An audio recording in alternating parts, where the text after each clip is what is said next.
ത്രിയേക ദൈവത്തിന് സ്തുതി. യേശുവിൽ സ്നേഹവന്ദനം. അധർമ്മികളും ദുഷ്ടന്മാരുമായ മനുഷ്യരുടെ കൈകളിൽ നിന്ന് ഞങ്ങൾ രക്ഷപ്പെടുന്നതിനായി ഞങ്ങൾക്ക് വേണ്ടി പ്രാർത്ഥിക്കുവിൻ. അപ്പോസ്തലനായ പൗലോസിൻ്റെ വാക്കുകളാണിത്. ദുഷ്ടന്മാരും നികൃഷ്ടരുമായ ആളുകളുടെ മധ്യേയാണ് നാം ജീവിക്കേണ്ടത്. അവരുടെ ഉപദ്രവം എവിടെയും എപ്പോഴും ഉണ്ടായിക്കൊണ്ടിരിക്കും. അവരെ പോലെ തന്നെ തിരിച്ചു പ്രവർത്തിക്കുവാൻ നമുക്ക് സാധ്യമല്ല.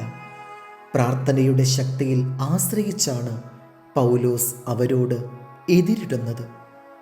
ദുഷ്ടന്മാരെയെല്ലാം നിഗ്രഹിച്ച് നമ്മെ സംരക്ഷിക്കുമെന്നല്ല, നമ്മെ ഉറപ്പും ധൈര്യവുമുള്ളവരാക്കുമെന്നും ശത്രുവിൻ്റെ ഉപദ്രവം നമുക്ക് ദോഷമായി ഭവിക്കാതെ നമ്മെ കാത്തുകൊള്ളുകയും ചെയ്യുമെന്നാണ് വചനം പറഞ്ഞിരിക്കുന്നത്.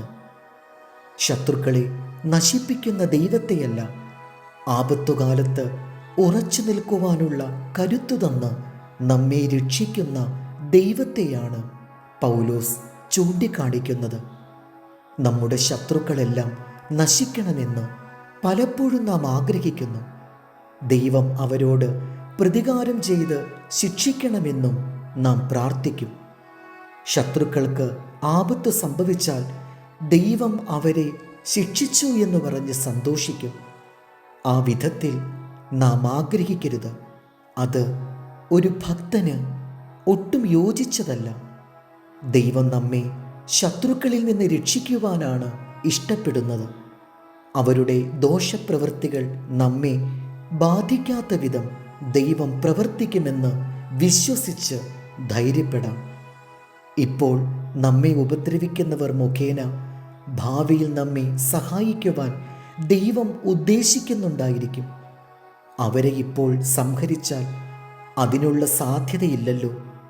സ്തേഫാനോസിനെ കല്ലെറിയുവാൻ സഹകരിക്കുകയും ആദ്യ സഭയെ നശിപ്പിക്കുവാൻ കഠിനശ്രമം ചെയ്യുകയും ചെയ്ത പൗലോസിനെ ദൈവം ഉടനെ ശിക്ഷിച്ചില്ല.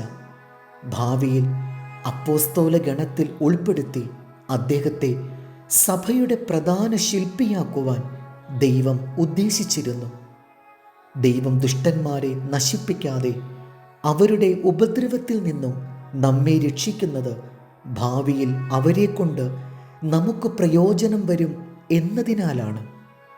ദുഷ്ടന്മാർ നശിക്കുന്നതല്ല, അവരുടെ ഉപദ്രവം നമ്മെ ബാധിക്കാതിരിക്കുന്നതാണ് പ്രധാനം. 2 തെസ്സലോനിക്കർ 3:2. വല്ലാത്തവരും ദുഷ്ടന്മാരുമായ മനുഷ്യരുടെ കയ്യിൽ നിന്ന് ഞങ്ങൾ വിടുവിക്കപ്പെടുവാനും ഞങ്ങൾക്ക് വേണ്ടി പ്രാർത്ഥിപ്പിൻ. കർത്താവോ വിശ്വസ്തൻ, അവൻ നിങ്ങളെ ഉറപ്പിച്ച് ദുഷ്ടൻ്റെ കയ്യിൽ അകപ്പെടാതെ വണ്ണം കാത്തുകൊള്ളും. ദൈവം നമ്മെ അനുഗ്രഹിക്കട്ടെ. കർത്താവിൽ എളിയ ശുശ്രൂഷകൻ ഈരാളിലച്ചൻ.